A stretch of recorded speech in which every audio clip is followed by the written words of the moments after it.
আসসালামু আলাইকুম। হ্যালো বন্ধুরা, আপনারা সবাই কেমন আছেন? আশা করি ভালো আছেন। আমিও ভালো আছি আলহামদুলিল্লাহ। আমি আজকে নতুন রেসিপি নিয়ে এসেছি।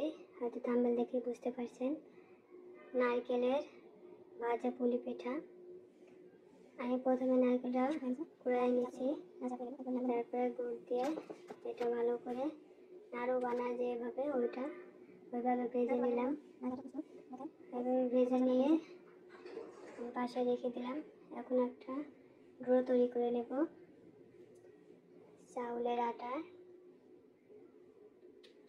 আমি এখানে শুধু চাউলের আটা ইউজ করছি, আপনারা চাইলে ময়দাও ইউজ করতে পারেন।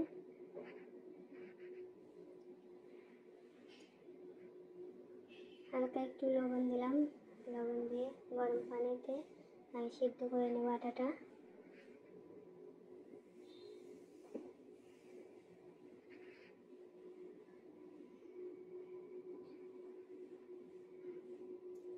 কিছু সময় ঢেকে দিলাম। এখন আমার আটাটা সিদ্ধ হয়ে গেছে। এখন ডোটা তৈরি করে নেব, যেটা দিয়ে আমি পুলি পিঠা বানাবো। ডোটা তৈরি হয়ে গেছে।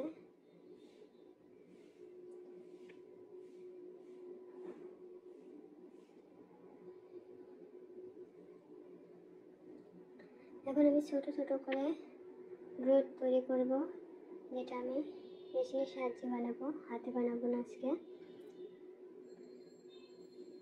এইভাবে ছোট ছোট করে বলের মতো করে বানিয়ে নিয়েছি। এখন আমি মেশিনের সাহায্যে বানিয়ে নেব। আপনারা চাইলে হাতেও বানাতে পারেন।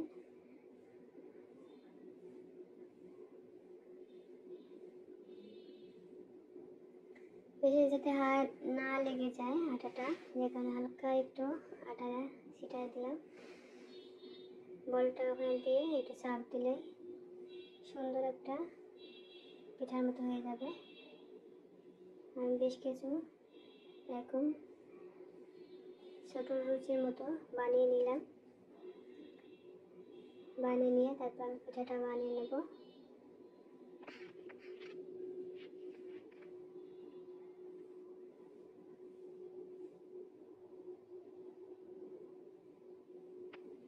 দেখা যাচ্ছে এখন আমি পিঠাটা বানিয়ে নিচ্ছি। এক পাশে রুটির মতো বানাতে হবে, আর এক পাশে দিয়ে পুলি পিঠা বানাতে হবে। আমি নারকেলেরটা দিয়ে দিলাম, নারকেল ভাজাটা। দেখুন এখন আর পুলি পিঠাটা হয়ে গেল। এইভাবে সব পুলি পিঠাগুলো বানিয়ে নিলাম। দেখুন গাইস, দেখতে অনেক সুন্দর লাগছে। আমি এখন ভেজে নেব সব পিঠাগুলো, একে একে দিয়েও সব পিঠাগুলো ভেজে নেব এইভাবেই।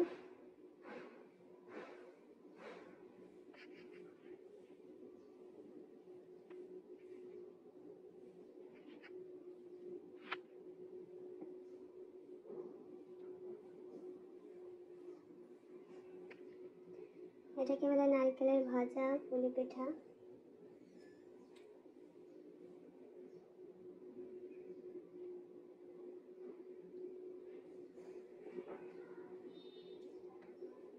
আপনারা চাইলে এই পুলি পিঠাটা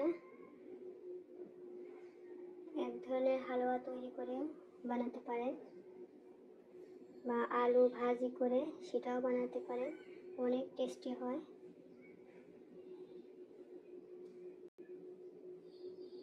নারকেলের পরিবর্তে আলু ভেজে দিয়ে এভাবে পুলি পিঠা বানিয়ে ভাজি করলে অনেক টেস্টি হয়। আপনারা ট্রাই করতে পারবেন।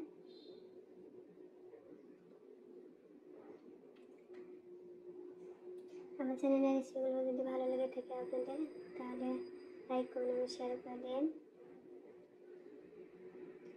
পিঠাগুলো প্রায় ভাজি করা হয়ে গেছে। দেখেন গাইস,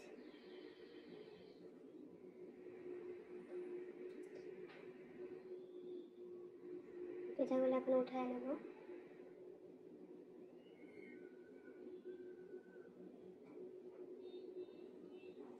এইভাবে সব পিঠাগুলো আমি ভাজি করে নিলাম।